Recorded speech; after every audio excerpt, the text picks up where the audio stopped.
You're just here for it. Yeah, I'm just starting here. Yeah. Oh, it's such a great job. So we did a coyote that, I can't hurry, but then the coyote itself is made up of lots of different colors. Kind of show, the variation in students and faculty. And ours is right above that.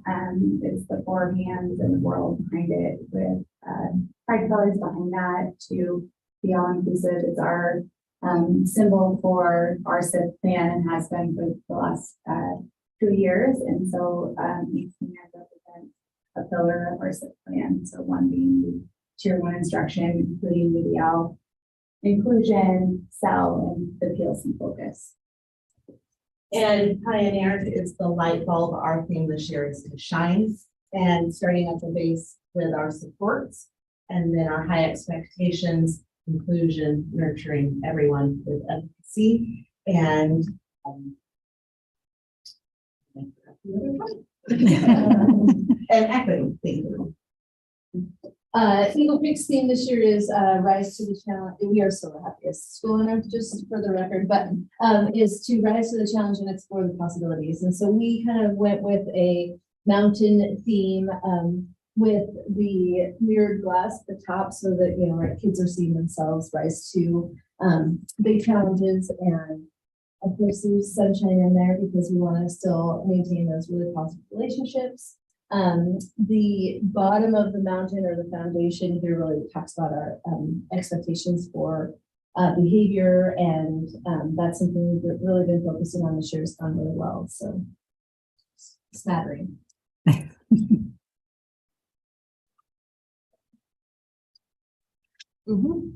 Wait, I'll try. Wait, mine moved. Okay, please. Come on.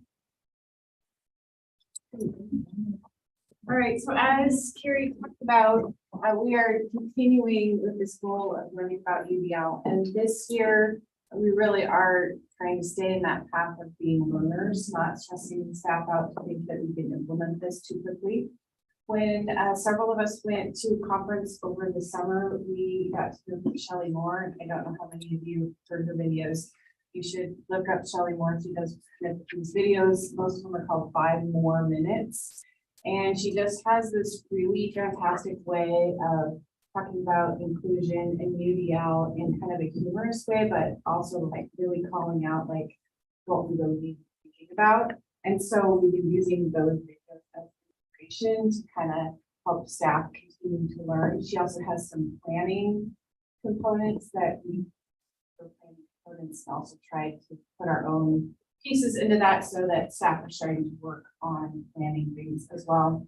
Teams are in different places, just like students are in different places. Some have really grabbed on and are really doing a lot and actually implementing it in their rooms, while others are still grappling over the ideas. So it's very different. And then we're continuing with our purposeful people that we started last year. And then last week we did our first SEL screener. And we're using that to inform more group kinds of things that we look out for SEL needs. There we go. And this goes with our, and sometimes I wonder if it's post-COVID or if it's just kids changing. Sometimes it's hard to know the difference, but we really are noticing that they're coming with lots and lots of SEL, lots of things to work on social emotional learning. And so we are looking at the whole child as we educate. It's become even more important. The kids are needing a lot more learning as far as how to self-regulate, how to work with other kids, those kinds of things, even communication at all to anyone. You notice lots of kindergartners coming in with huge deficits in these areas. So we're always looking at educating that whole child, and once, as always, differentiating to meet a wide variety of needs.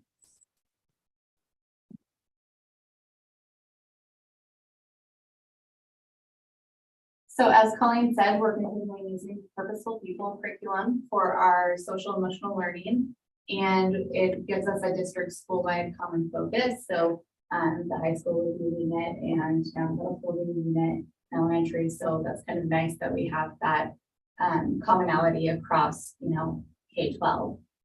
We have monthly character traits that we're focusing on in celebrations. This is the kiddos that won a cooperation award last month at President's. And we just, on the last day, we have them come down to the gym if they earned an award for the month, and we take their picture.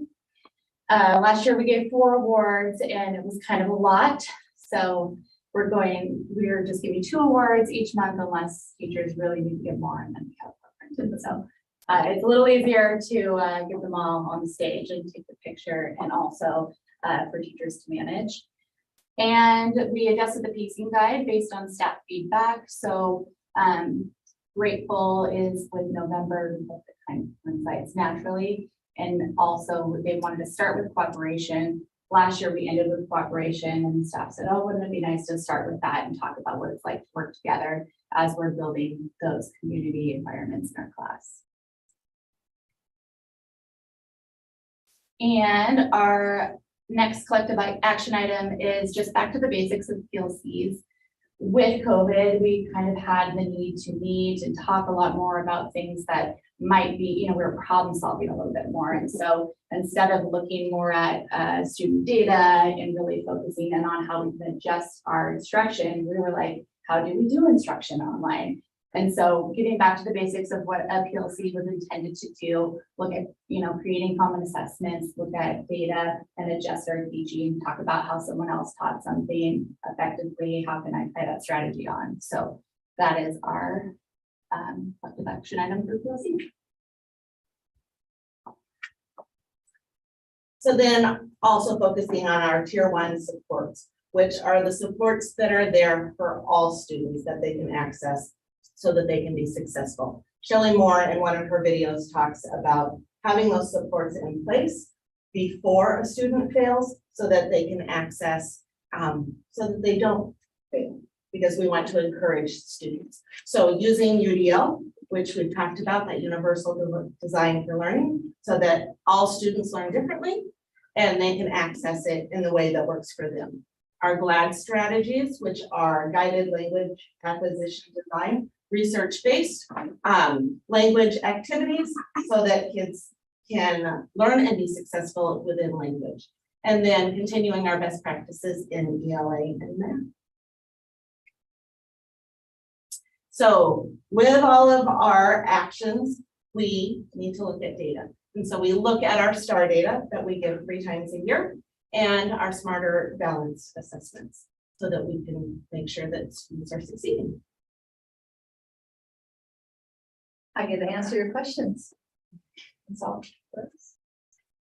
Yeah. Mr. David. Maybe I say this correctly, but so where are the efforts to close the academic achievement gaps on the other side? The test scores, graduation rates, ACT scores, acceptance to colleges. A lot of this efforts on the front end, acceptance, right, accessibility. Where is the improvement plans for the academic growth and making up for the gap that we've had because of the government closures the last 2+ years? That's a super great question. So we have a lot of structures in place at outside of what we're doing in tier 1. So what response to intervention is going to tell you is that if you should be meeting the needs of 80% of your kids with foundational tier 1 instruction. And if you're not doing it, then your foundation isn't strong enough. And so our efforts here really are to strengthen and solidify the fact that we would be meeting 80% of our students' needs. So we kind of got to dial back and go back to the basics, but you're right, we have a lot of ground to make up as well. The good news is kids are resilient, actually more resilient than we thought that they were, and they are making it ground. I can take my son as a perfect example. He was a first grader when we first shut down. He would come to me with his learning menu and say, Mom, I need help with this. And I would say, okay, and I'd start to help him, and then I'd have to get on another Zoom, right? I was in the same situation that every single parent was in our situation. And I'm a teacher. I had the skills to be able to support him, and I ended up looking at him and saying, go do more research. You can go outside, you can just go away, right? Which I think a lot of our kids experienced. So luckily, with solid instruction happening in the classroom, we are making up gains. He made 2 years progress last year in school, but we definitely still have gaps. for kids, we're seeing big gaps, particularly with our third grade students. Those are the kids that didn't have kindergarten or first grade in any way, shape, or form normal, right? What you would call normal. And so we are doing different things with a title app instruction. For example, at Eagle Creek, we have our third graders get the most amount of title services and time and supports and everything, because the data is showing us that that's where it needs to go. So you're not necessarily going to see that spelled out on our school improvement plan, because it's a system that has continued, you know, it runs, and we're adjusting the system in order to meet the needs of the kids that we're seeing. I'm trying to think of do a better job. Anybody have anything to add to answer that question? I guess it's not spelled out. You're not going to see it, but we are responding to it. But our main goals with all of our staff is to strengthen that foundational instruction. Do you think it should be spelled out? It's a great question. So one of the things that, like, our data, we looked at our STAR data, and so if we can make a 20% increase in if every kid can either be at standard or have increased, and we can increase the number of kids at standard by 20%, we're going to be looking real good. So that's our, so like back to that success is measured by, we're each looking at our STAR data. And there's a really cool feature on STAR that you can look at and see, okay, if we can move 20% of kids, even just one level, we're going to be looking really good. So you're going to see that more. You can read it specifically in our stuff in terms of our goals for what we want for kids, but how we're getting there, the actions are really the systems that have been in place for a long time. We're just adjusting them based on our data. UDL is a timely perspective to add, because we've talked probably less with the board, but the idea that average when it comes to humans is a bit of a misnomer. And so changing the way we plan less. So UDL is an instructional approach, but it's applied to specific subjects, right? So applying UDL principles in literacy is what happens in the actual classroom. We use the broad descriptor here because it covers a lot of territory. The I'm other, just gonna add that what I'm doing with my kindergarten, doing the start, and it was, I'm just telling Mike this as well, that, I mean, I have full faith that it's really the data that is driving the, where the needs are. And I completely appreciate, because I started my teaching practicum when the kids came back in person, so they'd been on Zoom. So I didn't really know what that looked like, but now I see where they are in third grade, and third grade is a very pivotal year, because we know statistically, if they're not reading, if the levels aren't there, we're in trouble. So this is so pivotal, and I'm glad the resources are going in that place. Right. But I know for myself, when I just did my start with my kindergartner, I was like, okay, I mean, I had my feeling of where things were, but it really puts it very succinctly and clearly for me where my instruction needs to be, where I need to target, and who I need to target. So Lakewood doesn't do UDL yet, so I'm eating both ponds. But it's good. I do have faith that you're looking at the data, not just driving. And I think that's, again, my feeling is that the other end of the spectrum will be there, but this is me personally, this is where their energy needs to be. It needs to be at the beginning of the cycle. Well, and what's really interesting, we actually looked at kindergarten, the cell screener that Colleen was talking about. We looked at that data today. And we have about 70% of our kids who aren't screening in, right? And that should be at 80. So that tells us that we need to beef up some tier one supports, right? Teachers should be explicitly teaching behavior expectations. Yeah. We should be explicitly teaching kids how to solve problems, right? I'm talking social emotional in this case, because that's the screener. So we need to beef up our instruction for all kids. And then we need to say, okay, after we've done that, now these kids that are showing great need for support, what supports do they need? And so we're working that from the academic side as well as the social emotional side based on the real-time data that kids are giving us. And Bethany, what you also agree that, I mean, that's what I think we found is that once the behaviors, I mean, for me last year it was level nightmarish. And I really would say that it was hard to drive any instruction when the behaviors were so off the chart.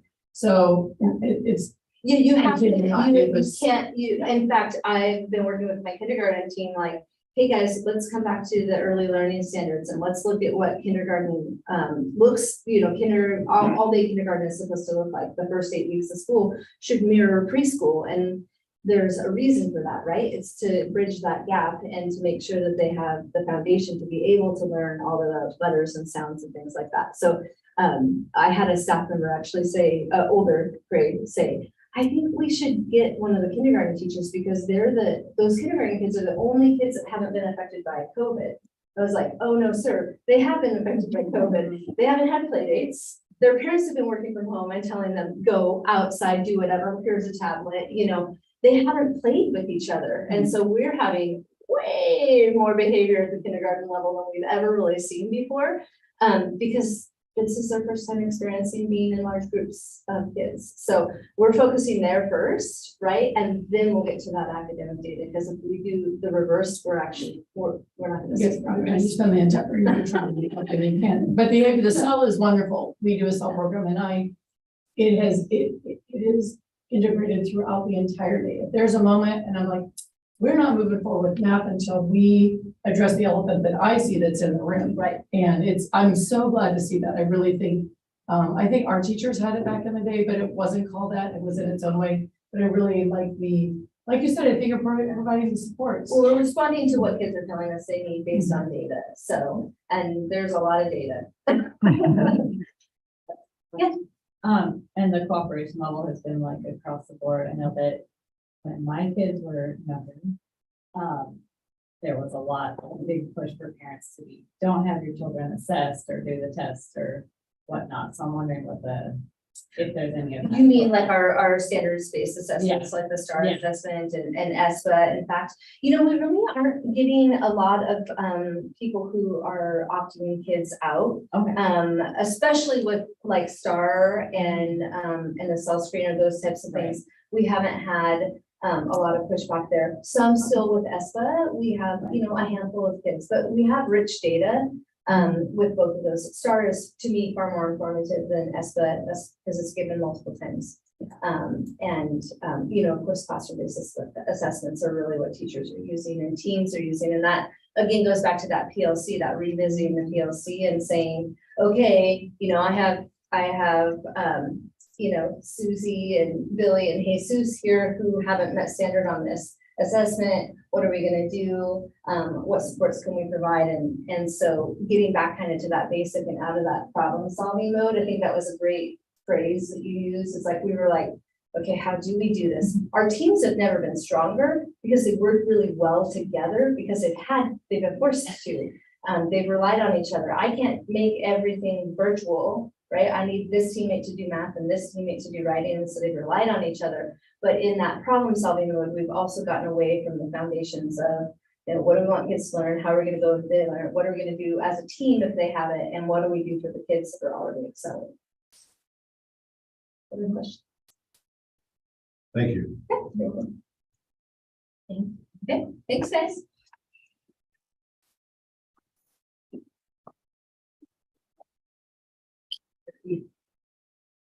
Would you highlight your? Oh, sure.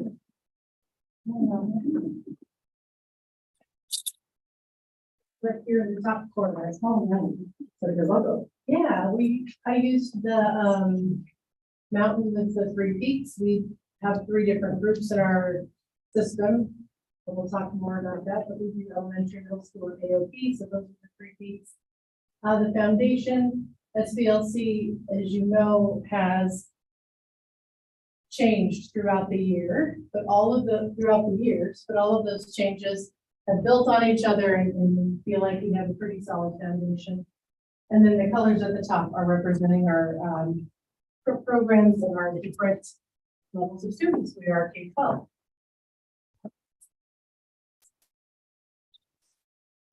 So this is very familiar. We'll continue to be. This is what we did last year, and the same is the one they just shared, with the exception of Character Strong, which is the same company as Purposeful People. We are the lucky school that does them both. So our action steps for this year, we're going back to refocusing on PLC work. We've used PLCs, but just the same story, right? When COVID hit, they were sort of a survival mechanism. But now we have our 3 groups. At SVLC, we don't have grade level teams where I think in our traditional elementary schools, the 4th grade teachers get together, and the 2nd grade teachers. So we do we group our elementary team, our middle school team, and our AOP. So it's a little more difficult to share data. But for the elementary team, we've studied meaningful learning. So we're talking about brain development and how to make learning meaningful. We started that during COVID, and it really works well with UDL. But the elementary team is putting together and designing kind of community lesson plans for K-5. So for each of their strands, and then coming up with data, coming back to the group, refocusing and redesigning. So they're doing a lot of lesson plan and design together. Our middle school, that team is working on home learning engagement and completion. So that's the work that's done outside of school, which is really individualized. And we are using that to make sure that they're getting access to everything that they may have missed or in areas where they need to excel. And then AOP, the Arlington Online Program, they're focusing on student engagement. We need our Arlington Online kids to come to campus. We want to see their faces. We know that when they have a relationship with their teacher beyond email or text messaging, they're more likely to reach out for questions. They're more likely to get their work done. There's students in the room can probably attest to the fact that when you know you're going to see your teacher on Tuesday at noon, you get a whole lot of work done Monday. And then come in and we're seeing more work getting completed and a higher pass rate so far. So we're putting a lot of different supports in there. We're also working on making sure that our kids in the online program are getting access to the social emotional learning supports that our kids on site are getting. We have to be a little creative since we're getting them on campus a little bit easier, but that's a focus. That's the focus for our PLC work with AOP. We're continuing our work with UDL. We started a book study last year. We're finishing that UDL now. We do monthly meetings during our early release time, and we're trying to do 2 UDL meetings a month. One talking about the book study, and one that's lesson planning and design, which that gives us time to talk about new ideas and new topics, and also time to talk about what it looks like in our classrooms and making sure that the book study work is meaningful. We're implementing Purposeful People and Character Strong. We have different lessons for elementary versus middle school, as you can imagine. But we do campus-wide challenges. Right now we're working on respect. And we actually had somebody give a teacher a respect badge, which we were like, great, why doesn't every teacher have one? Now we just have one and she feels like a superstar, and she is. But anyway, we're using the same challenges for AOP and talking about those different character traits with our kids when they come into elementary and early middle school, really 6 and 7. They'll do an online meeting for a check-in with their teacher, which is pretty cool. 8th graders are way too cool for it. But then we can do an online meeting where they talk about character traits and watch. And then lastly, an action step is we have some structured support this year that we haven't had in the past. This will be our first year at SVLC since I've been there that we have LAP funding and LAP support, which is pretty awesome. And of course, we're doing it differently than the other schools, but that's sort of our trademark. And then we're also really focusing on that tier 1 support and digging into the MTSS system. We have a special education teacher on site full time, which again is first for my time at SVLC. And we have a school psych on site 2.5 days a week, so part-time. So we have different layers of support that we are learning how to utilize and leverage to help student learning and success. Any questions? Yes. Can you remind me, Carrie, how many staff you have, like full-time staff? 12, 13. 13, and does that Teachers. certificates, and does that include like an ECAP or a preschool program? They're separate from us. Okay. And they don't have certificated teachers. Okay, so that's a program that's on site, but it's not really Yes, a we're friendly neighbors. friendly neighbors. But we are managing them, they run through town. Oh, Some school districts, But they're so- not, yeah. I didn't know that. We work with them for like safety purposes and anything that affects the campus, but They're on not the premises, yeah. Right. Okay. Thank you.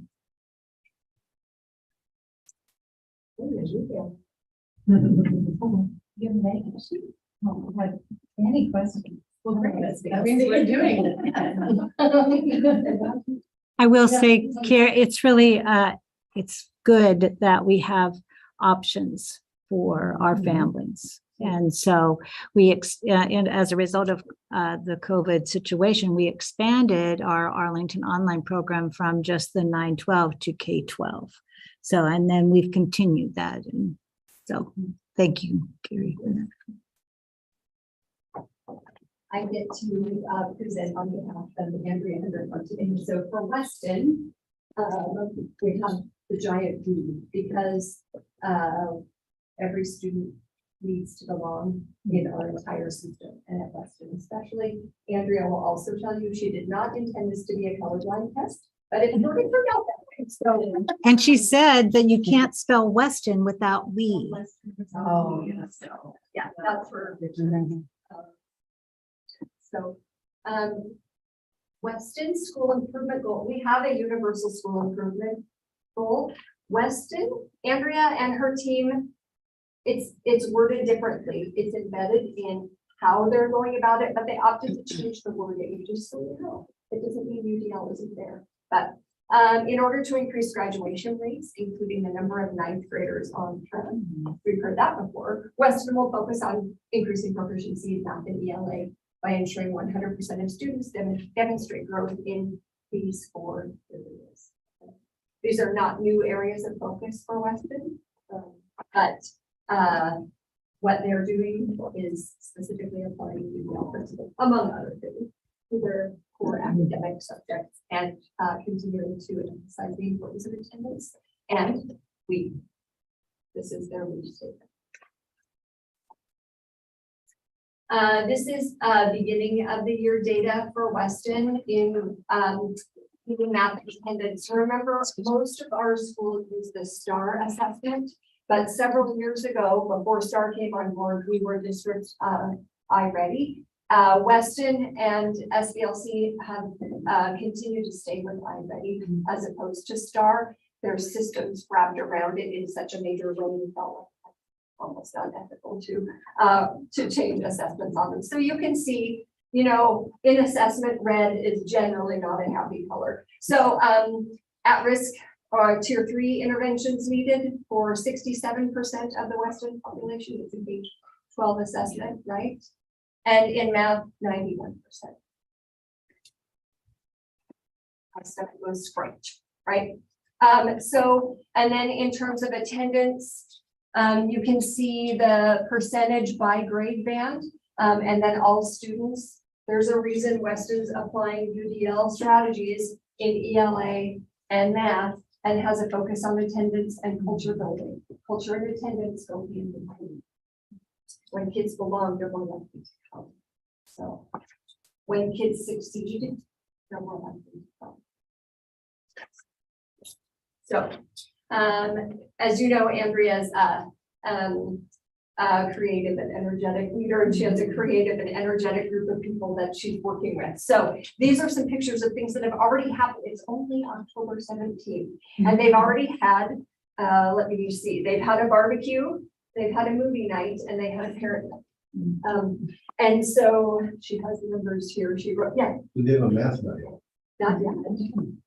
Nothing, no. Not too late. And it might have to be worded differently, right? They might not call it a math night, Any- but just like they reworded the simple, right? They may need to reword some things, but that's okay. But again, in order to start the post-COVID especially, when things are normal for starting with the cultural foundation of togetherness in this week. So, let's see, 11 families participated. These were not just student events, they were whole family events. And so that's a nice, it's a great approach for any school, but it's also kind of a little bit of a newer approach for Weston. So 11 families participating this early in the year. She got the giant. It was great. Really proud of getting it off the ground so fast this year also. So there is work to be done. There's always work to be done. And we use our primary measures of success. They're academic measures because we need kids to graduate and succeed after they leave our system, right? But it's a complex mix of factors that goes into academic achievement. So that's what it's I don't know that I could answer any questions for Weston, but I'll try. I could make something up together. Well, one thing I wanted to share is that Weston has a different approach to grading. And it's works for them. And the day that Mary and I visited, that was the end of their first CAP. And a CAP, and someone's going to have to help me here, but it's like a 6-week period of time. And the students, when it comes to the end of a CAP, they get their grades, and they were going through the classes when Mary and I were there. They had to go, and the teachers had to mark and put the grade, because when they get that grade, they get a % of a credit. So like they don't, because these kids need to be motivated. So what happens is if they go maybe for 10 weeks, and then for some reason they start to waver, they will have not, there's no credit that they've earned. So they take the CAP, they take the credit, the 1.0 credit or the 0.6 credit, and they've divided it into caps along the way to motivate the kids that you can do this. And it was pretty motivating. There's 8 caps. 8 caps. So it's 1/8 instead of the quarters, which aren't actually a grading period. You don't actually get a credit for a partial credit, but Weston does it by each caps. It's more motivating. And the kids were, I mean, Mary, what did you see when you were there? They were hunkered down, most of them. Mhm. They were serious about Yeah. getting their stuff done. They wanted to. There was Yeah. all kinds of motivation and lots of help. Lots of people working with them, trying to get it done. Mhm. She said, Andrea said 54 students achieved CAP in these first 6 weeks. So 100 days. Quick question too, I may have asked this a year or two before, but is there a similar program to what Weston offers anywhere else in Snohomish? Are there any other districts that provide this type of learning environment? Like I'm what sure the that- other districts do. Yeah, I mean, the fact that it's a bricks and mortar school for this subset of a population who, you know, I forget, is it Open Doors? There's like. But we have Open Doors as separate. So we have Separate, okay, Weston so there's- Day and then So it's a Open Doors. different facility, it's a different learning style, it's a different culture, right? I just don't know of any other schools that offer, so I'm wondering like how, I would like to know, how do I compare Weston with another Weston to see, Nothing compares. with I that. know, In other districts, you might see it called their alternative program. okay, We've tried to evolve Weston because calling it an alternative school has some connotation. It It's does. not necessarily positive, and this is an incredibly positive place with really great programs for kids to succeed, to graduate with skills that make them job ready, that help them be job ready. So we don't think of it as an alternative school. It's listed as a school of choice in our district. okay, But it didn't used to be an alternative school, and that Right. might be one. so what's an elevator speech word that if I was to talk to someone about it, what do I want to say? Just a second, high school A option? smaller, it's a secondary option in a smaller learning environment. It's just, I mean, think about it, the high school, a comprehensive high school, 1,700 students, Sure. and this is Percentage, 200. yeah. So it's a smaller Is it setting, 200? around 200. 107 in the day program, but With- Open Doors is also Right. housed there. Okay. And this year, the transitions program, for kids 18 to 21. Right, that's what I was thinking, Adults that's what I was there, thinking, so- okay, yeah. Okay, so, yeah, I agree, the alternative word has a lot of. possibilities. And the students themselves, when you're there and you talk with them, they have said to us, when we've been there for the student voices, how important this option was for them. You know, many of them would just not be going to school if they didn't have this option.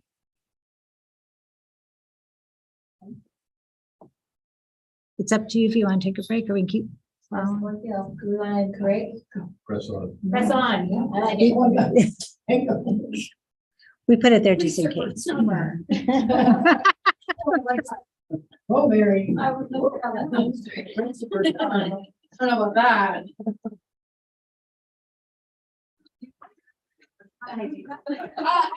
Post mosaic. I would not say are like the creative artsy, we've created different ways. But what we really are focused on is unity and bringing our pieces together. So we wanted representation from our community, our students and our families to come together. We did some Google searches and came up with this symbol of unity and interconnection. And so we came up with the posts this year is our vision. Howard's is conveniently located above the boiler room. It's a hawk, we're at Howard Hawks, and that's the extent of this colonized. Letters. Yeah, that's our artistic skills. You're up first. Okay, so we have two goals. First one is centered around behavior and culture. And it's a goal that we've had for the past 4 years. So it's centered around PBIS philosophy, which is positive behavior intervention and supports. And then we've done that with our behavior walks and some of our positive messaging to families and students. And then we've added this year Character Strong. We did a combined training with post. Great. We've altered our Friday schedule to where we do a 30-minute lesson where every kid is getting the same, well, every kid in a grade band is getting the same instruction and conversation around. And that has been, it's been a great start. We met in grade level teams. They split up what the lessons should be based on what their grade levels need, because a 6th grader needs something different than an 8th grader. And that's been a very positive start to our year. Our second goal is the universal one that you're going to see a lot today. It's centered around UDL. We have been working with Carrie has come over and helped lead us through our modules. So we did our first module a couple of weeks ago. We have our second one coming up on Friday. And that's going to be our attempt at an academic support for our kids that desperately need that. As you're going to see, and I'm sure we can attest to, we have a very wide gap in skill sets. When you're standing in front of 30 6th graders and you have the 1st grade reading level and a 9th grade reading level, and everywhere in between, you need some support on how to make that effective. 50-minute time spot to teach them math or science or any subject that. So been very lucky to have Carrie's help. We had Carl there last week. We had Carrie Helgeson as well, and then we had Brenda Lee. So we've had a ton of support from the district, which we super appreciate because we are kind of starting fresh with our UDL efforts. Those are our two goals. Do you have any answering questions?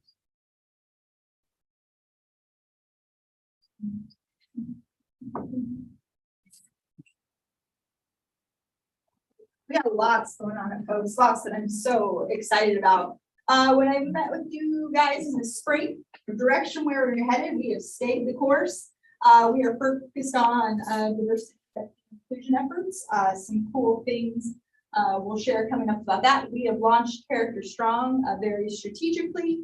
We did the book study of UDL now that you're hearing about last year and are focused on implementation this year for a few different reasons. We launched the web program, which is Baby Link Crew, same organization high school does Link Crew, post-pilot, I'm gonna call it a pilot, but we have launched web.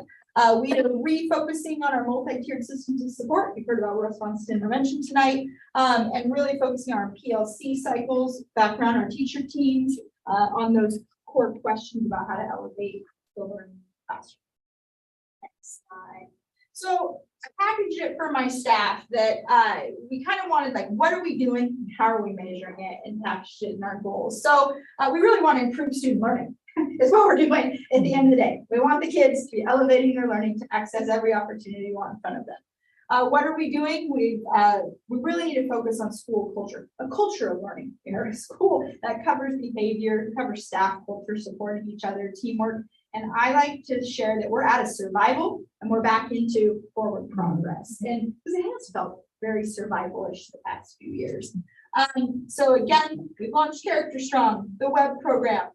This year I've used a targeted use of my principal directed hours to create school culture improvement teams. And it's kind of something my brainchild of the summer, but what I'm really doing is getting staff to buy back into the things that are those extensions of classrooms and impact culture for students and each other, that really drive those extra opportunities and have people that have interest own them. You'll see math nights coming back. We're going to have a science night.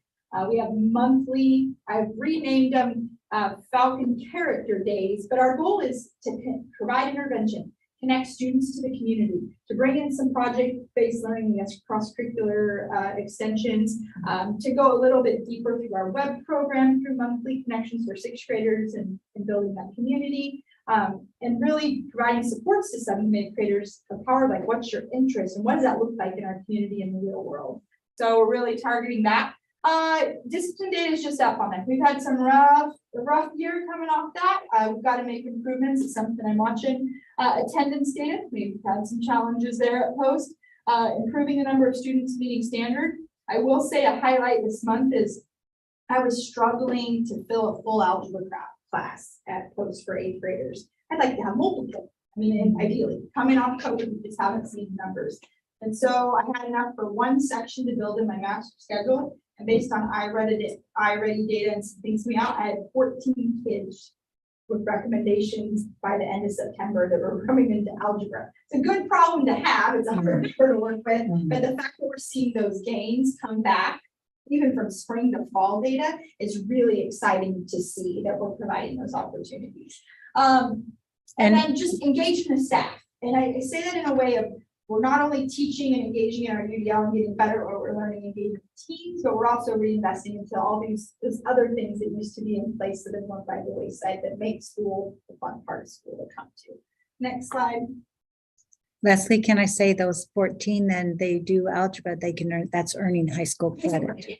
So, and we're being creative with options because we didn't have options. So I will say, I even have a kid in geometry, but also wanted to do band. So we had to think outside the box. They're actually doing geometry through Carrie, but on my campus supported by a Post teacher. So they can still lose band or be in band and not lose a class with the commute to the high school. So I will say, we're looking at that individual kid.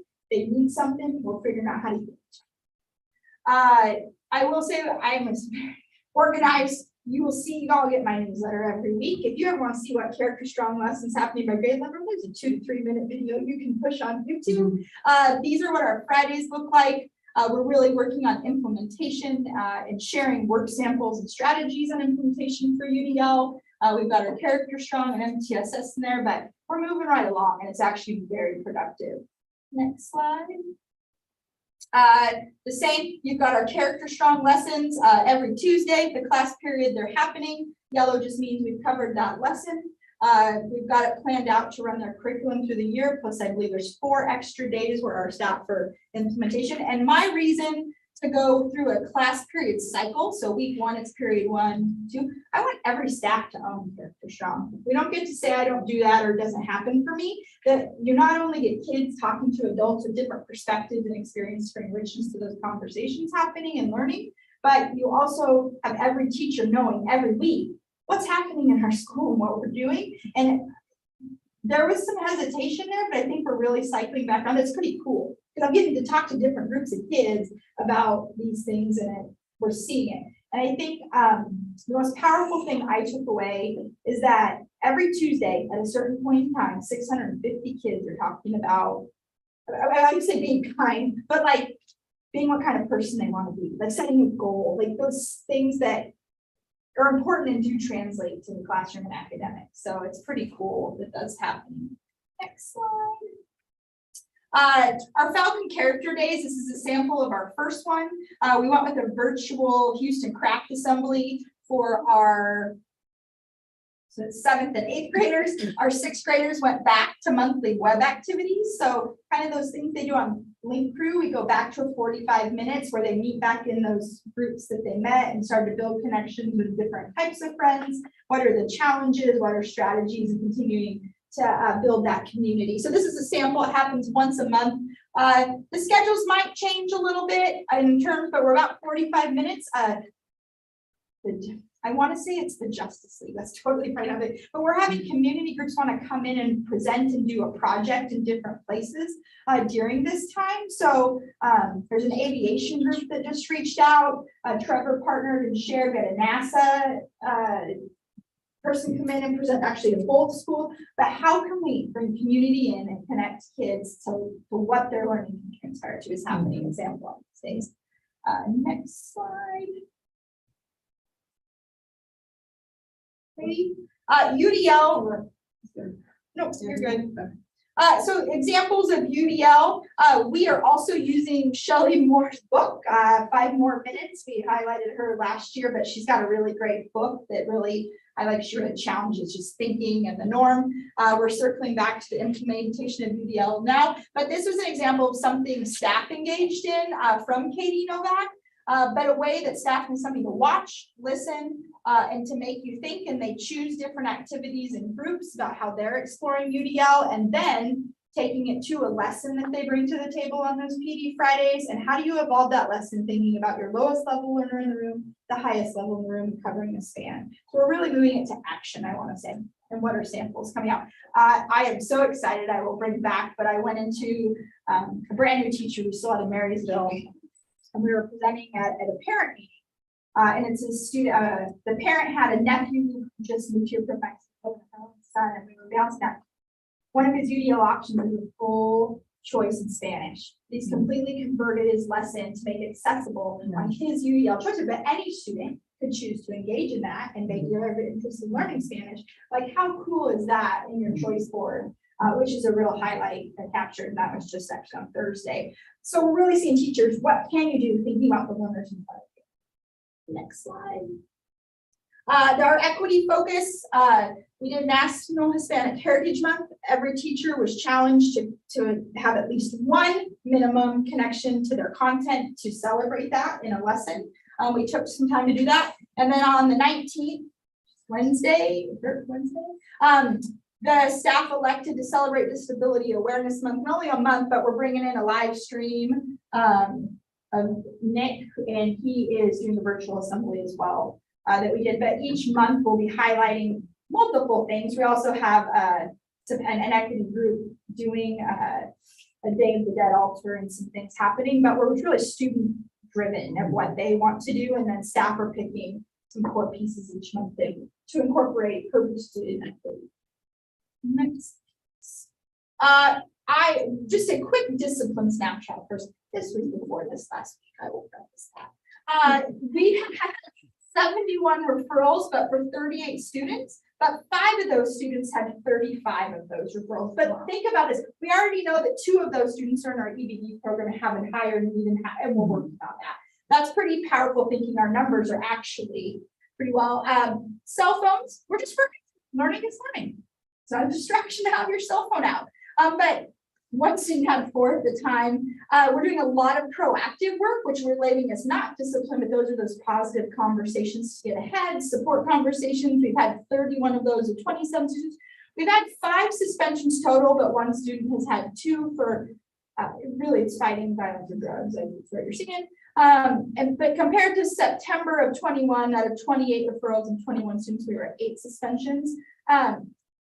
We focus on documentation this year, and not necessarily on like how we're documenting this one, but we're trying to capture the proactive pieces to measure the things that we're doing and putting in place, like the behavior walks and those individual plans of support to try to avoid disciplinary action and increase that. And we were seeing an increase of suspensions heading into October, and that's decreased even this past week. It's a very small, like if we look at the grand scheme. So it's an example of a measure. I didn't have I-rated data ready for you, but I'm watching it, and our star data just kind of came in, and I'm working with my ELA to look at that. We are seeing increases for sure from the spring, which is great news. So we'll continue to share that out with the updates.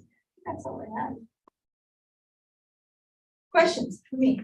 I was just curious how much parental involvement you have. So I know in my mind, out of the schools I hear Kent Prairie, and I was wondering, I don't know what it really looks like for middle school. I don't know if parents start stepping back. it seems to me a time that'd be really important to really step in. We can't get them in our doors, and I will say that just for the different nights we've had, it's pretty low attendance and things. Our PTSA is running really low, and we've tried to have multi options and invite people in. I will say, and it's my biggest strategy, is when someone calls to share their concern, is inviting them in always. I always invite them in through our doors first, like come share your opinion is valuable, come talk to me, come talk to us, come to the school. But the reality is slow. We also opened up to bring parent volunteers back. I've had one parent out of plugging it out offer to want to come in. That's an area of growth. We definitely want parents through our doors participating. We want parents who are part of the community come share and bring their work in to community. Angie Kyle is a science teacher. She's a doctorate in STEM, and she's got a STEM elective this year. She's getting a little bit more plug because she's doing some special projects on parents with STEM careers and avenue, but she's even still seeing a little bit. So we're trying to find those ways. Yeah, I think that to me would be a nice focus. I mean, not as nice, that's right word. It would be an important focus because I feel like we're seeing this so much with Cell, and we know this from the elementary, and we've done, I think it's community voices, when we've had those parents. Oh my gosh, and I know this from even when we were trying to get post-middle school, get another post-middle school, and getting those parents on there, and it was all the elementary. And they're ready to go, and they're speaking out like, yeah, because in teen years, your kids are at post-middle school. We need to get that ball rolling for them to be there. I will say it's harder. We got a lot more kids activities and families with multi. I will say that. No, so you're competing with, We are, and I The can say community, there's a yeah. lot of parents who, they just get busier. yeah. Busier for whatever reason, but I agree, so maybe it's morning, I don't know, there's a lot of things. Even if you did like 2 things or like once a quarter, I think if you could bring some something to have on campus. I mean, I love, granted, what Andrea has at Weston it's different, but something like a movie night or a dance, just something where it's Dance on Thursday. Yeah. I even getting enough parent volunteers to run the dance, or. maybe people are just strapped, or maybe it's just really tough. Yeah, I could think of a million Oh, things. we're sure trying. Okay, well, I'm just brainstorming with you too, and I think that would be wonderful if We we will could. definitely have. Glad to hear. I'm just rooting for everybody over there. I want to see work. We do need in the school, you will see me in layers, because there's heat in certain parts and not in others, including my office. So Oh, I have right behind you. I'm chanting. I will go. any other questions? How was that? And here she goes. Look at that, I thought we started at 6, I still might have made it on time. I'm so sorry, guys. Hashtag new principal, still learning. Okay, you want to turn your attention to my beautiful eagle right back here. This is our mosaic. The nest is right along the bottom, because welcome to the nest. Kind of our big theme. You see my staff with their shirts, that's our big thing for the year. We've got our trees and water in the background because we're really reaching out those community connections as well, as much as we take care of our kids. And obviously the eagle, we overarch, we take care of all the kids, just pull them into the convocation. You showed up just in time for me. Yes. So here we go. Okay, perfect. All right, then you hear this every single year from me. It's probably going to continue until the end of time, because it is the most important start ever, is that 9th grade, right? If our 9th graders are on track, we know that they are 4 times more likely to graduate on time with their class, right? We're not talking about a 5th year, we're not talking about anything else. They are there, they are ready to go. So our goal number 1, goal number 1 is all about our freshman focus. We want every freshman on track, on time, ready to go by the end of this year. Okay, so we have a dedicated freshman assistant principal specifically for that purpose, right? And it's a better predictor than race, ethnicity, socioeconomic, or test scores. Nothing is more indicative of how well our freshmen are going to do than them being on track. And we count on track as being 5.5 credits. So if a kid fails one of their semester classes, we still count them on track because we've got lots of time to help them get that 0.5. We really push summer school then, so things like that to kind of keep them on track. And then we've done a lot this year with really rebuilding culture for our kids. We call it the reset. And that really starts with our freshmen, because as you know, school's been a little unpredictable for a while. And with our freshmen, the reset's been really nice because they didn't know our high school rules before. And so for them, they come in, okay, here's the basic standard expectations, and here we go, we're off. So it's actually been a little bit easier. But what we did to do a reset for our full staff, usually we run a big freshman assembly expectations. This year, our administration divided up and went to every single class for every single grade level in their school. Okay, to talk about reset, right? And the kids are all like, oh, Miss Harmon's rules, Miss Harmon's rules. Not knowing those were the rules before. We just showed a little kind of grace, and now they're back. Okay, so yeah, not really new. Maybe my target policy, but that's it. It's the only thing. That's something we gotta kind of retrain to. It's just how important it is to get places on time.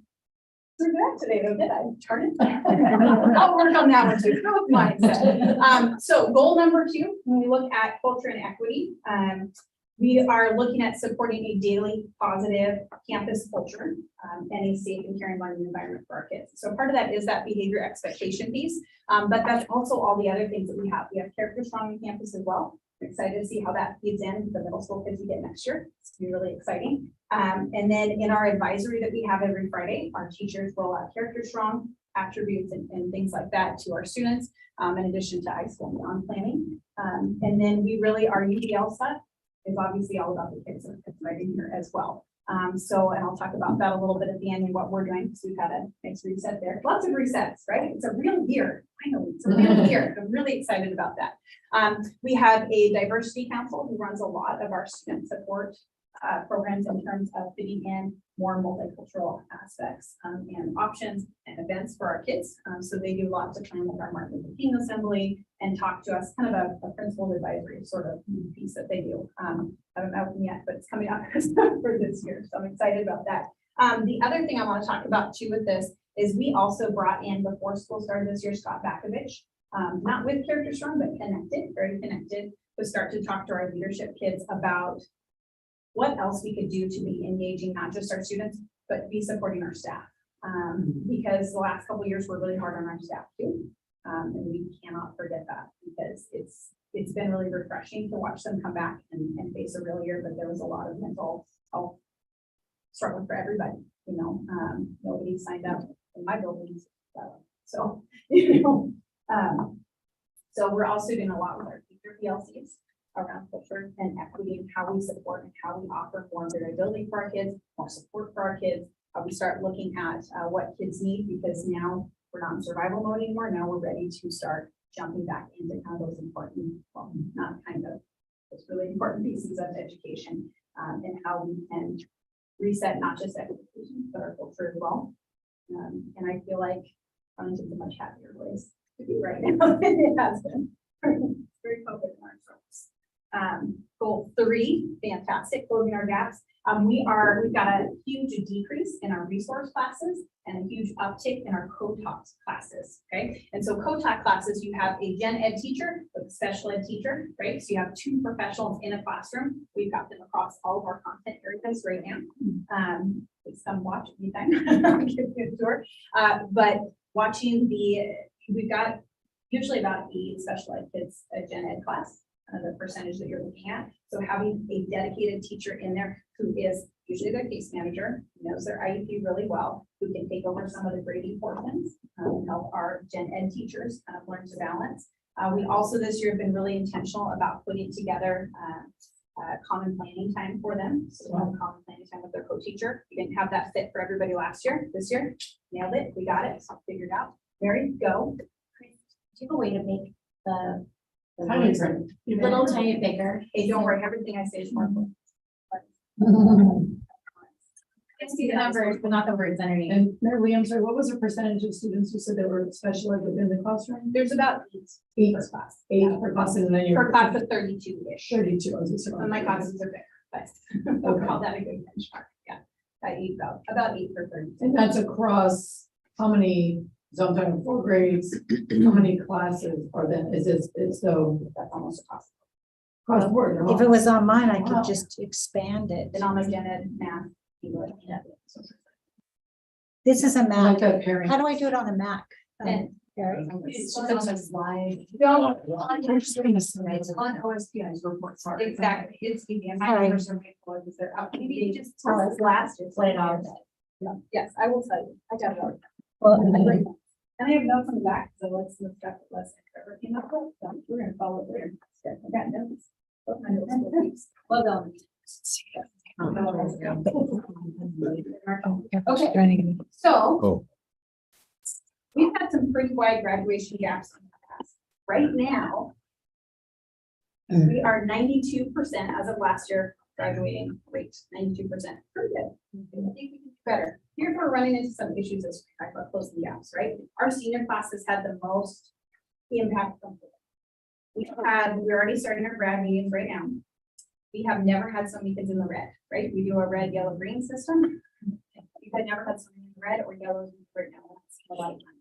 We started off really, really early with our grad committee. Have a lot of grad contracts going right now. And that's where a counselor, parent, student, and administrator sit down and make a plan for the year. And so we are very, very committed to getting our seniors up to where they need to be right now. I've got about 22% of my senior classes off credit.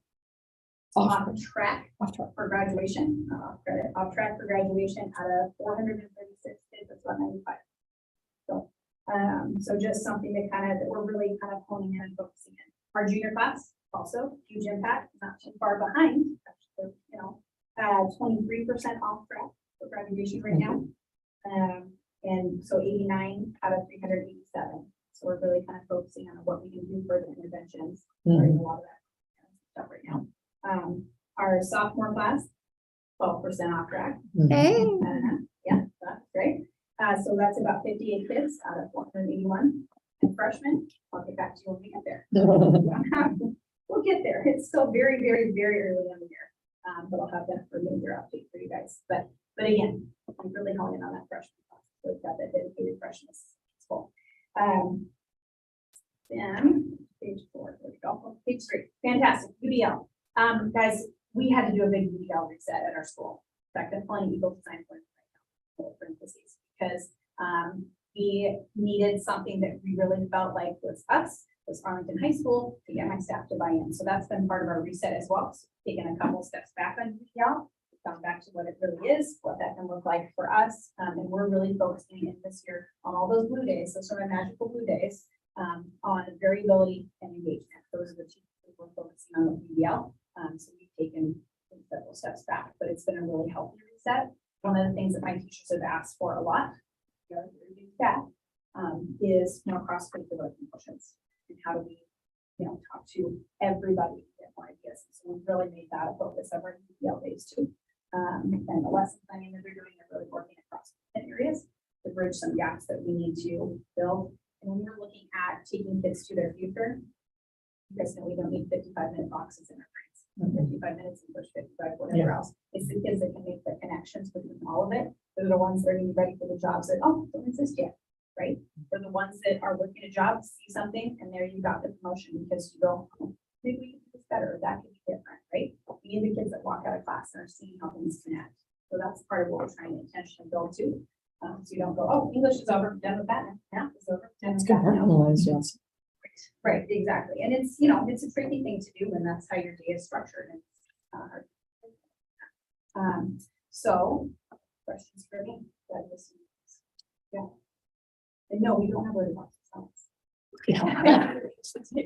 Sure. Good question. I was on track and then really just took it to. So one of the questions when I was doing our legislative agenda for 2023,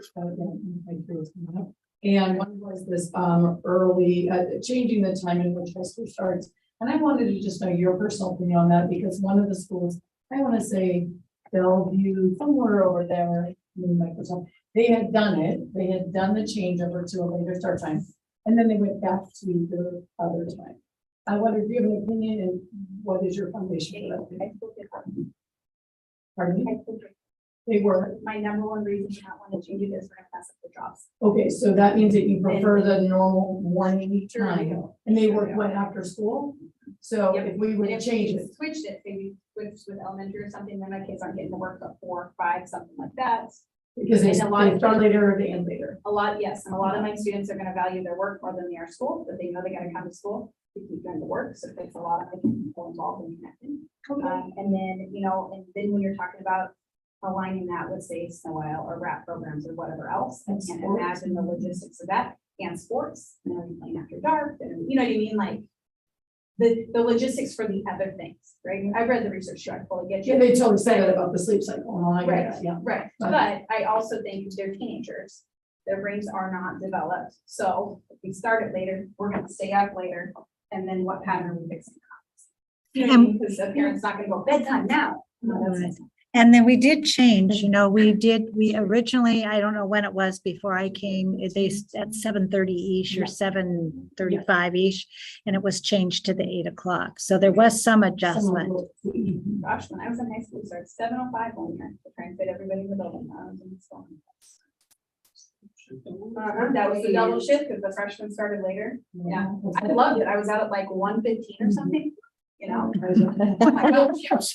Yeah, that's good input, because I really, that's a benefit I would not consider. Yeah, so thank you. research aside, yeah. Right, well, so then I would. I don't know. Speaking I don't of know, Kyle people. first, but yeah. I work, but it's nice to know that.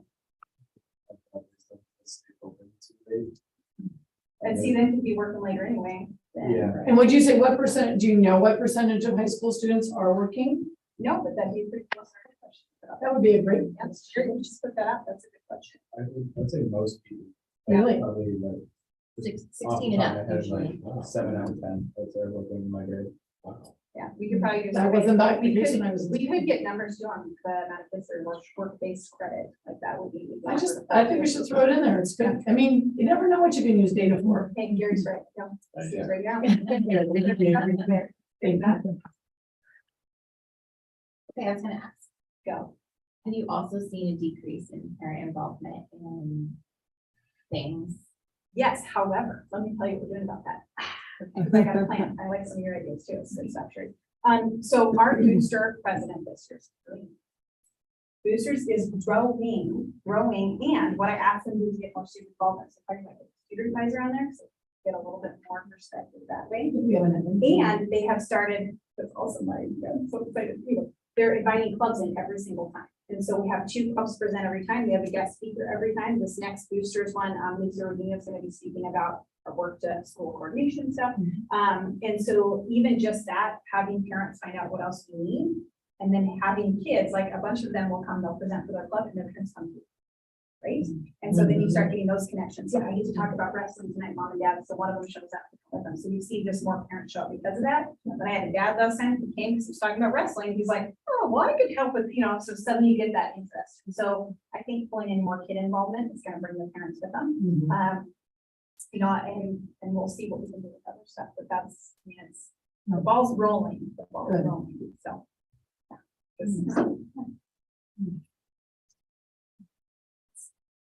A lot of things competing for folks' time, that's it. That's a lot of, we're just kind of coming out of normalcy. And so to come back into that, and we're trying to, like, on top of where people are out asking for more time.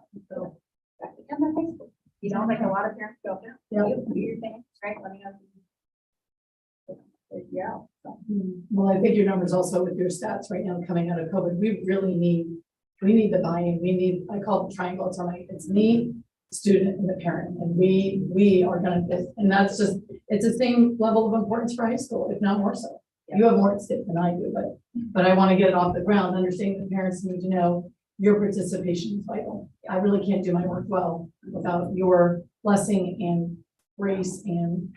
I think it's a huge positive that we are starting our grad meetings right now. I think it's great. So, because it's pretty darn early in the year to be starting those, but I think that they're gonna do. So. Okay. Come visit anytime. We will. I think are we on your schedule to come? Oh, yeah, but I mean, like, if you want, one person wants to come, whatever, I mean, I give my Okay. kid a walk around. Okay. Fun. Does anybody have any other questions to follow up with any of those school improvement plans that we've heard from? Next thing on the agenda is our board video review activity. Right, and if we want to give, like if the principals would like to depart, that would be great, and then. Thank you so much. Thank you.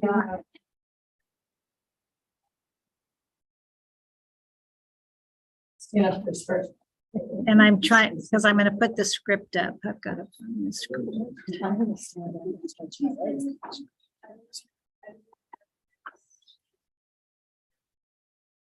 Yeah.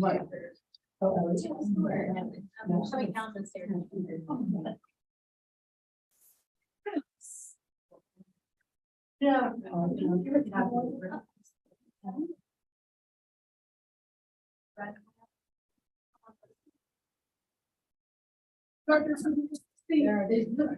think we're presenting this, we're concerned about like, when it would cover time, you said we're presenting. I didn't know this. Video. Are we doing live talking?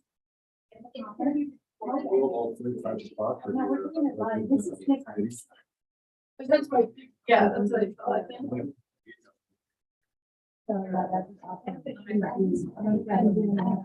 That's what I'm on. So that way I do my right one.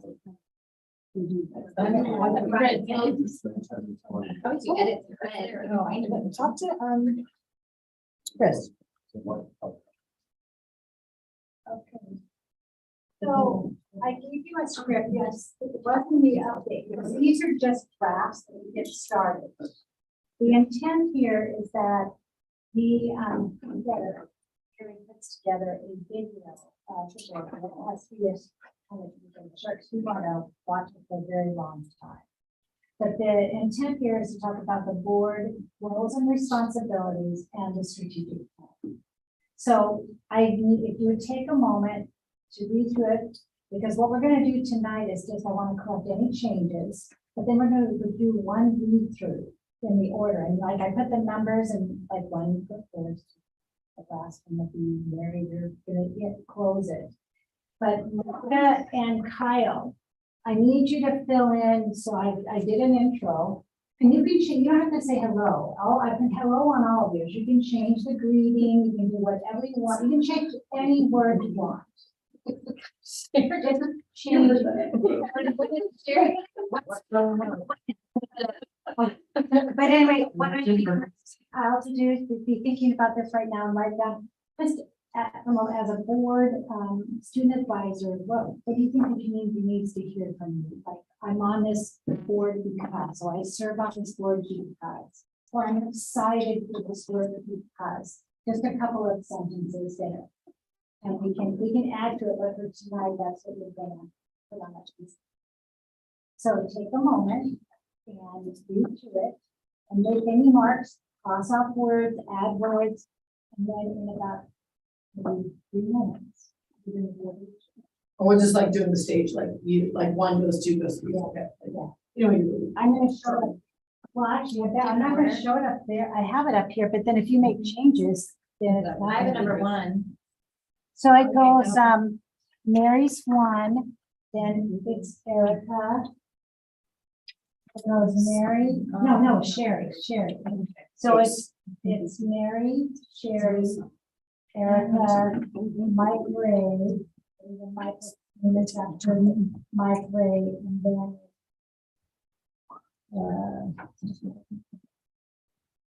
we'll have to have, maybe Gary, you can do Mike Ray. Sure. Or Brian can be Mike Ray. Kyle, you're after Mike Keenan, Mr. Keenan. And then we're straight after Kyle. And then I'll say a few words and then Mary, you end it. Okay. And so. Let me know where it ended. Right, doing it? Well, I think that. I did put a few words. No, you have it on the new sheet. Okay, drop. Oh, here, no, you guys didn't give it to you. I did transport. Here, good, I'm sure it is. Oh, okay, perfect. Number 9.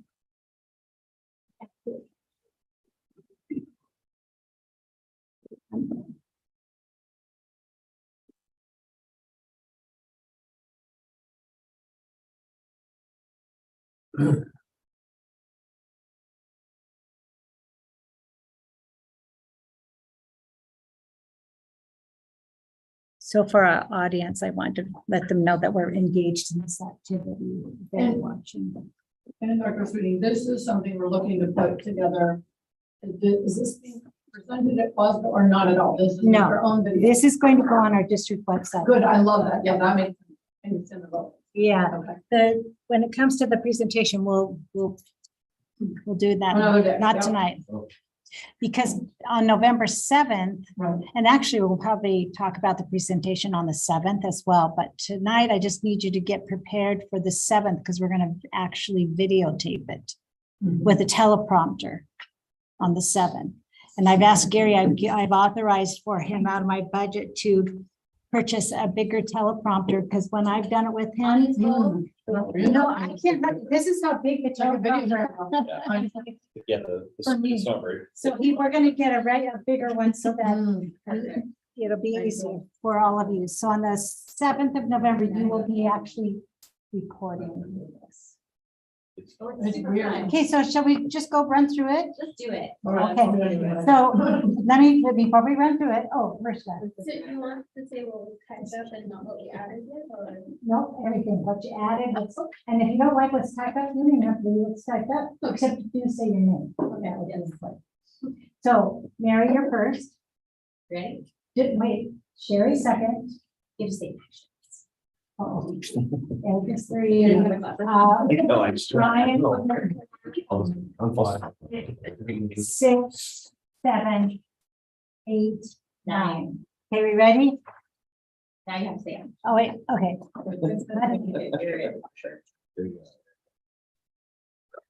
My name is Mary Levette.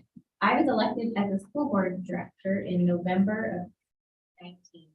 I represent Director's Area 4, which includes South Central Arlington, Crown Ridge, part of Glen Eagle, Old Town Arlington, and the area out past Burn Road and Hill. I am currently serving as board president, and I also serve as the board representative to the Advisory Council for Education, or ACE Committee. This video's purpose is to share the roles and responsibilities of the school board team and provide highlights of our district strategic plan. The Arlington School Board consists of 5 elected community members, 1 from each of the 5 director districts, 2 student advisors, and the superintendent. Even though the board and superintendent have different roles and responsibilities, they serve the same purpose: support student learning and achievement for every student in Arlington. The board governs the district, which means identifying the what is to be done, and the superintendent decides how it will be done. The board sets the direction and goals, and then the superintendent develops and implements plans to achieve and accomplish the established goals. The board establishes and adopts policies for the district operation, educational standards, and overall well-being and safety of staff and budget and students. The board approved a district strategic plan, which serves as a roadmap that identifies the district's mission, values, goals, and metrics to measure results. The board conducts their business in a manner and method always open to the public. During regularly scheduled meetings, the board actively seeks input and listens to multiple voices and perspectives in order to make the best decisions possible to support students. You are a valued and essential partner in this important work to educate each student. Thank you for your time. Next, my fellow board members would like to share. My name is Sherry Kelly, and I was appointed in 2020 and elected in November of 2021, representing District Area 2, which includes the airport, High Clover, along with parts of Smoky Point and downtown Arlington areas. I am the current board vice president and the legislative representative. The board directly supervises one employee, the superintendent. The board does not provide direction or oversight of other school district staff. We are responsible for working effectively with the superintendent in order to meet the mission of the district. Open communication requires trust, respect, and goodwill among board members, and the superintendent is essential. As a board team, we strive to always model the district norms, which include assume positive intent, be professional in all interactions, be kinder than necessary, be fully present and engaged, and be prepared. As a board team, we engage in thoughtful and productive discussions. We work to minimize misunderstandings by seeking thorough understanding, encouraging constructive disagreement, avoiding promotion of individual agendas, and keeping our focus on supporting the district mission to educate, prepare, and inspire every student to graduate and be ready for life beyond high school. The board team is committed to support the success of each Arlington student. Thank you for your time. Hi, my name is Erica Neff. I was elected in November of 2021. I represent District Area 5, which includes parts of Glen Eagle and Cisco Heights area. I currently serve as a board representative to the Advisory Council for Education, ACE Committee, the District Community Equity Team, and the Student Advisory Council. The district strategic plan is an action-oriented document.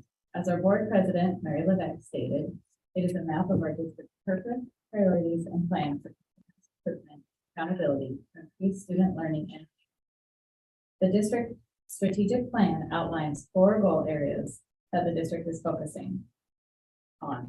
So, Yeah, we have to fix that. student learning and achievement, a safe and caring environment, resource stewardship, and student family. The district strategic plan describes our values and maintains that all students can learn and achieve at high levels. Using an equity lens for making decisions is important. Fostering a positive, safe, and inclusive learning environment is best accomplished by a collective effort and responsibility from everyone. We must participate in continuous improvement of all programs, services, practices, and protocols to best support student learning and we must engage in meaningful collaboration. The district strategic plan also states clearly that our mission is to educate, prepare, and inspire students to graduate and see their full potential as lifelong learners. We are committed to educational equity, which we define as removing barriers and providing access to learning. You can access the full district strategic plan on the district website. The strategic plan was developed with important contributions from students, families, staff, and community partners, guided by the Advisory Council for Education Committee. Revisions and updates are ongoing as needed. We are committed to the success of each student and count on all our partners, students, families, staff, and community. Thank you for joining us in this important course. There's a part of that I think is a repeat from another, so I can take out some of those words, I think. Oh. And you can, any of you that see, like I know that Mary, you've done some wordsmithing that's awesome, and I've been trying to collect some of the changes too. So thanks, Erica. Next. Hello, my name is Mike Ray. I was elected representing District 1 of Heights and Coastal areas. Currently serve as the board representative to the district's facilities advisory committee and the budget advisory task force. Strategic Plan Goal 1 focuses on our primary purpose, increase student learning and achievement. 1 year's growth. This is supported by engaging students in learning in rigorous, rich, and research-based. We are also using the universal design for learning approach, which includes strategies to increase access for every student. Strategic Plan Goal 2 focuses on creating and maintaining a safe and caring environment. District worked hard to provide a safe and caring environment for each student. Throughout the year, our students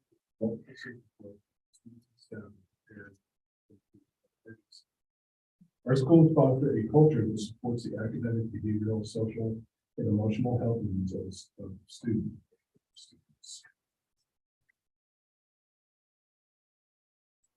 Schools have implemented programs that care for strong and purposeful people to support a positive and caring environment. We work collectively to create a culture where diversity is valued and respected. We are actively seeking ways to be more culturally responsive. Learning outcomes to help staff. The last 2 years, the board approved the equity policy and equity plan. Thank you for partnering with us to support students learning the safe, caring. Hello. My name is Michael. I love was it. elected in November 2023, which is comprised of the area north and west of Arlington, including Bryant and Savannah, which has a great butcher, by the way, like what we leave. Thank you. I currently serve as a board representative to the Instructional Material Program Committee. Strategic goal number 3 focuses on providing students with access to resources that support their learning and achievement by securing quality resources, which includes people, time, funding, and more. The board is entrusted with overseeing the resources and funds of the district, and we take this responsibility very seriously. We work hard to maintain our current buildings and trust students. We recruit and retain dedicated, talented, and passionate staff. We provide ongoing. We use as an equity lens data and input from students, staff, families, and community members to allocate resources based on need. The strategic plan goal 4 focuses on listening and learning from and engaging our partners together with staff to support increased student learning and improvement. That says. Yeah, I'm circling that, a little bit better. circling that. Thank you. Communicating with our partners is essential, and the board is committed to frequent, meaningful, and timely communications in a variety of formats. This year, we are enhancing our voices. This year, we are enhancing our voices opportunities. How about opportunities for To voices? include district student advisory council and the student honoring simply amazing staff who have impacted their lives and learning. Thank you for partnering with us to educate these students.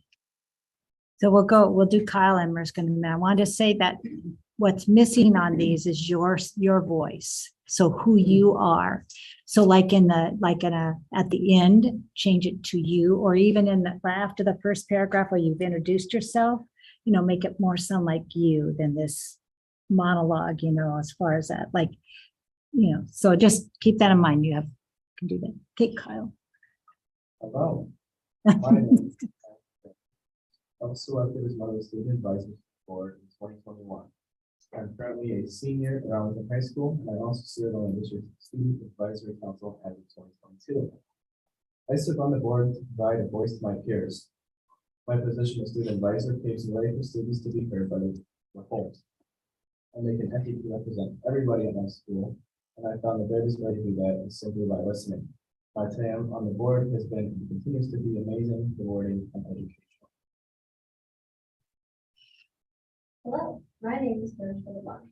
I was selected as one of the student advisors to the board I'm currently a junior at Arlington High School.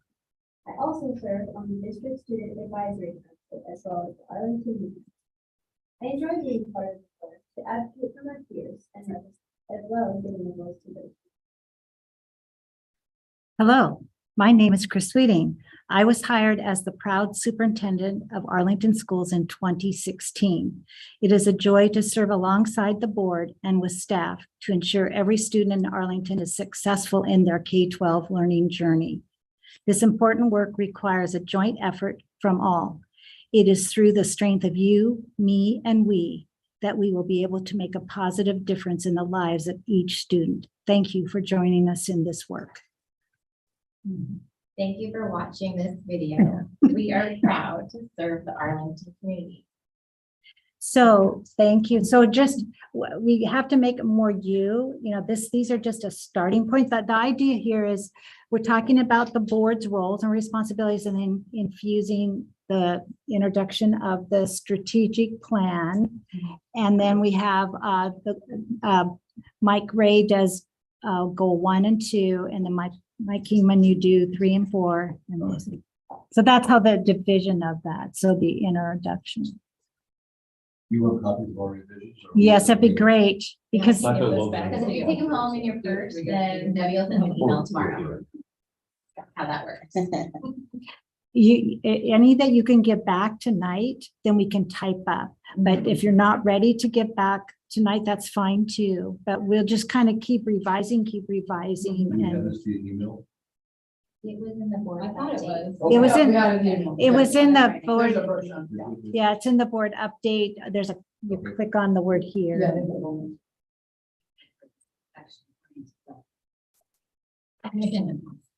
You can change, where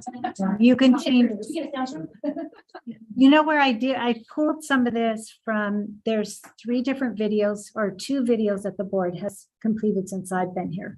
So I took the script that Gary sent me, the script, the very first one was probably my first year. And then we had a script maybe pre-COVID. So it was kind of a combination of all that was said by them, but the idea is now you own it, but you understand where we're headed here. I'm trying to tell them our purpose, our roles, our responsibilities, our why. And there you go. And that's Can it. I ask, just, a lot of times people in the community ask me, I have a problem, what do I do, who do I talk to? And I keep repeating the same thing over and over again to them, like, well, you should start at the lowest level, you should try to talk to the teacher if it's a teacher problem, or the administrator if it's a school problem, or the transportation if it's transportation, you start at the lowest level first and then bring it to the next level and so on and so forth until then, if you really want to talk to the school board, here's how you do that. And so I get that question a lot. I think it might be helpful to add that, Or that might be a separate or it video, might be a separate video. because how It would be really long, helpful. I understand. that. gonna be a long video. This is a long one, so the longer it is, the they. Now, after 30 seconds. So I'm thinking that could be a separate video. Like we could have even done a video for just the roles and responsibilities, and then a video for the strategic plan, and then a video for how, if you got a concern, what do you do? I'm concerned, how should you proceed? Right, Who do you call? right. But no, good point. I think that's important. It's just that we're just not going to get everything in this one, and we'll have to, I don't know, Gary, Might need to shrink it down a little. Because each one was about 2 to 3 minutes. I know, but we were still in the practice mode. I can make mine much shorter. I'm concerned that people aren't, if it's too long. Oh, yeah. Well, and there's a lot of words that I noticed that are not needed. There's a lot of repeat. Half the size. You can make it, if it's just I on, feel like sometimes that's one of, I think Eric, I think that's really focusing on important district. You're right. Like that, I like the theme running through it, but I don't know how much we want to repeat that. if you need to look at the other, so if you just send us through Yeah. what you have, then I can keep sending out, the information so you can see what everybody's saying, so it flows. But if we can get it down, what's the longest the video should be? How long are TikTok? Yeah, I mean, 3 minutes. it's gonna be longer than a normal video, but that's okay.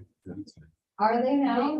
Wow, I haven't yet to watch. That's right. Well, ours won't be that long. I would think Thing on the bottom, like, oh no, this is way too long for me. Next. that each, That'd be- Yeah. I mean, even if you did a minute, then we'd be Yeah. okay. So you should practice, 60 seconds, practice. We could do it. I want people to watch it. Yeah, if it's too long, you won't. And it won't be just you guys talking, we try to this video or. This is something And then talking. maybe a couple things. Yeah. And that's all I have, Okay. President Levesque. Well, that is lovely that we are, it's only 6:40 on my watch. So. Does anybody have any questions about anything we talked about tonight? Okay. So we all have our homework and we know what we're supposed to do. So, next regular meeting is a week from tonight, Monday, October 24th, here at the school district office down in the boardroom at 6 p.m. Do I have a motion to? I second. It's been moved and seconded to adjourn the meeting. Clerk. Director Kelly. Aye. Director Kingman. Aye. President Levesque. Aye. Director Hall. Aye. All right, have a good night. Thank you, everybody. Might not even be all dark. It's close.